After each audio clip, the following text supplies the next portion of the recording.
Doom 3 has always been the black sheep of the family. Never really loved by anyone, but criticized by pretty much everybody for everything that the game didn't accomplish. Kinda like a YouTuber in a family full of doctors. The potential to be something was always there, but what it became was never really welcomed. So now all we get are awkward conversations at the dinner table where I try to explain what I do to my parents who still call my Xbox a Nintendo. That is Doom 3. But a shot in the dark is a shot taken, and with an empty clip, more shots were landed than were missed. As different as this game is from its predecessors, the main menu feels like the only thing that could be plucked from that Doom sequel that could have been. The heavy metal track playing in the background gives you a taste of what that game could have sounded like at least.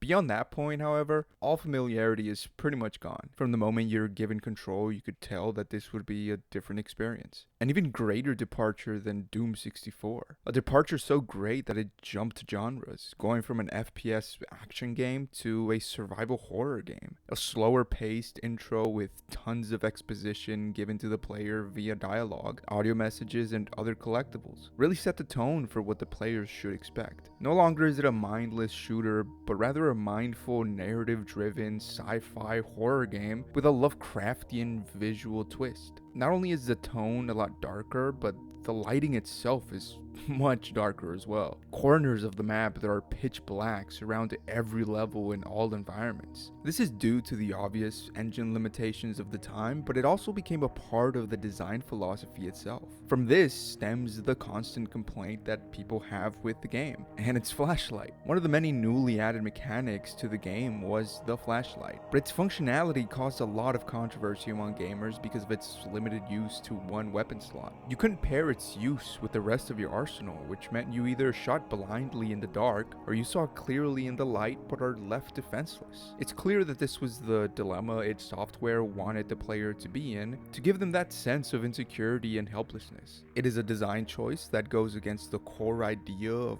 classic Doom that fans were expecting, but it was a choice that was well executed nonetheless. It keeps you on your toes when turning every corner, every step bringing you closer to the unknown. Fearing what could be there becomes an overwhelming feeling throughout the game. The use of tension and anticipation is what makes this game scary, supported by creepier and more horrifying monsters. The monster design was more than just a 2D to 3D translation. It was a complete redesign. Many monsters make a return, such as the zombie men, imps, and hell knights. But we also get some new additions like the maggot, tick, and insect, human, baby hybrids to add to the creepiness. You begin to see the Lovecraft influence in the hybrid design of many of these creatures. The only questionable change is the Lost Souls redesign.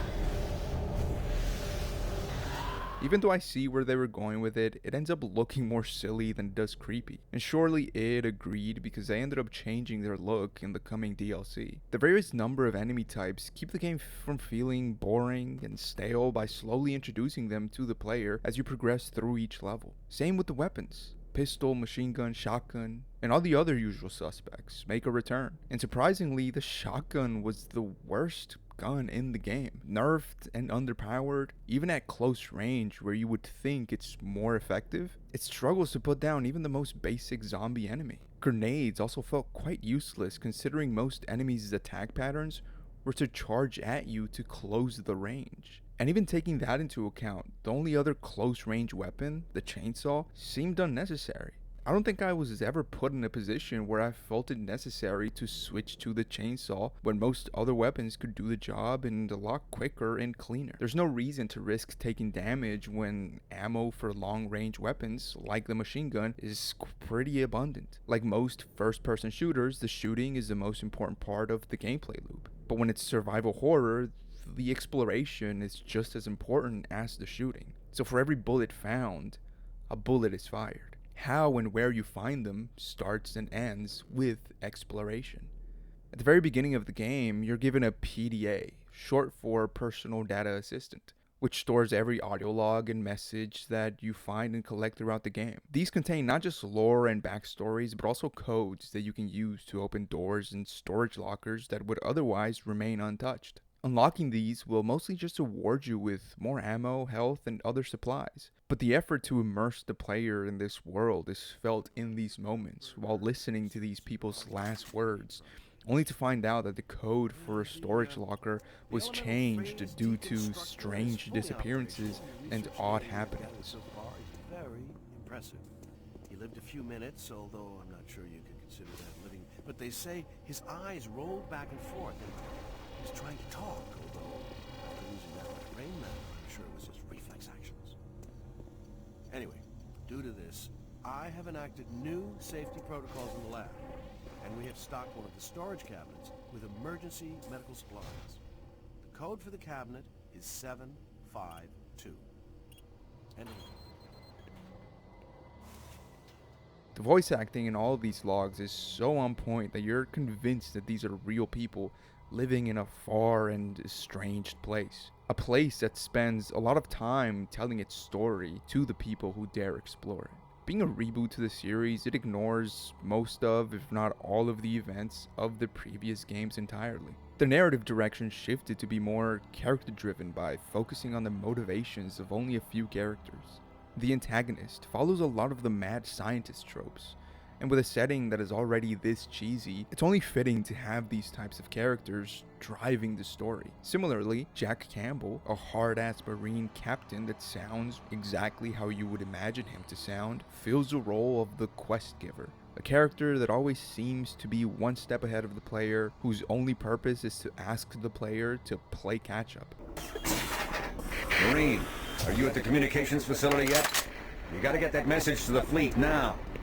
And watch out for Campbell and Swan. Those UAC suits don't give a damn about what happens to any of us. As cheesy and generic as the characters and story are, it doesn't need to be immersive and engaging. The immersion comes from the visuals and game design, which tell a story within itself. The story of a lone survivor in search of answers in a place unfamiliar to him. The horror doesn't come from the story that is unraveling, but rather the journey taken to unravel it. Marine, you hear me?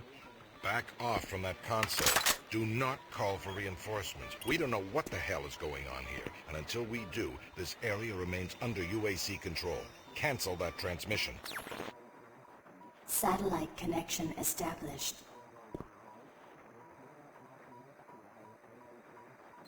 You fool! You have no idea what you just did. If the creatures get hold of those ships, who knows what could happen? You might have endangered all of Earth. I'm going to Delta to stop this. Don't get naughty. Transmission successful. Excellent work, Marine. Reinforcements will be here soon. I'll wait for you here at Delta. Get here as quickly as possible. Doom 3 has gotten a lot of hate over the years for various reasons, and a lot of it stems from the expectations that people had at the time. You usually don't expect the third numbered installment in a series to be a complete reboot of the franchise, so it's not surprising that people had the reaction that they did back in 04. Even with the critical acclaim and relatively positive reception it received, many of the complaints that people had weren't entirely deserved. The flashlight criticism always seemed like a fair piece of criticism when you first hear it, but in action, the game was clearly designed with it in mind. And as someone who just played this game for the first time, this new design direction was extremely welcoming, especially after Doom 1 and 2 and how closely similar those games are to one another. But just like Doom 2, Doom 3 gave us even more Doom with its following expansion, Resurrection of Evil.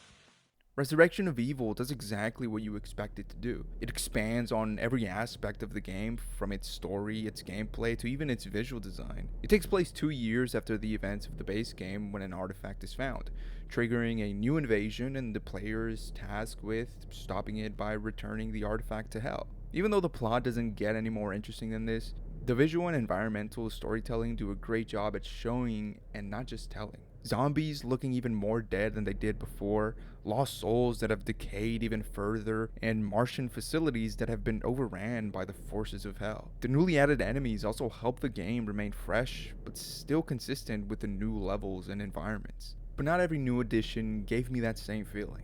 The aforementioned artifact is one of the newly added weapons to the game, along with the Grabber, a gravity gun that feels like the only reason why it was added was to showcase id Tech 4's physics capabilities. I used it so sparingly throughout the expansion that the only time that I actually used it was whenever the game forced me to use it. Many of the levels felt like they weren't designed with the Grabber in mind. Likewise, even the artifact itself was not very useful. But the reason why they felt that way was because of how large your arsenal was already. Too many weapons available to get the job done that the new additions get forgotten about very quickly unless the player is reminded of them more often.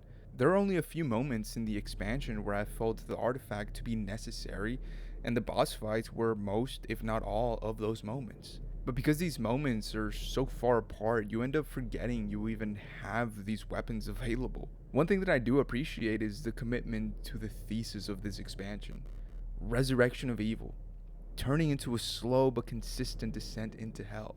Walking through underground facilities, past ancient tombs, and ruins just to end up in actual Hell. Fiery depths that would make even Dante blush. I told him you would come.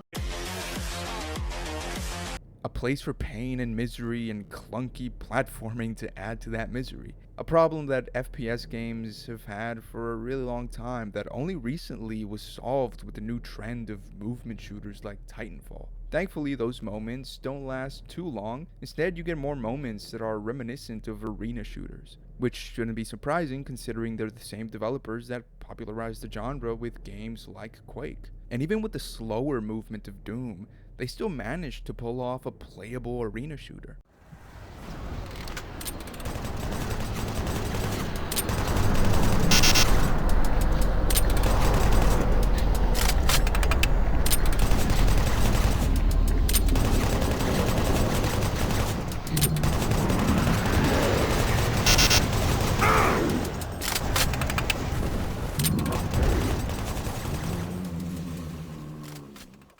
Marine? Marine, welcome home.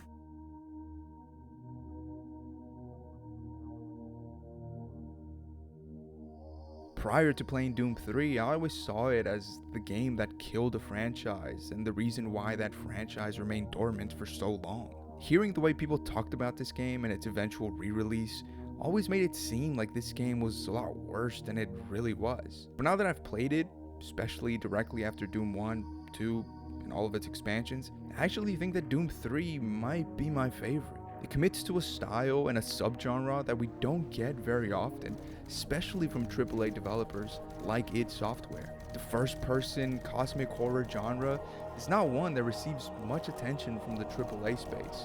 So when it does, I gotta show it some love.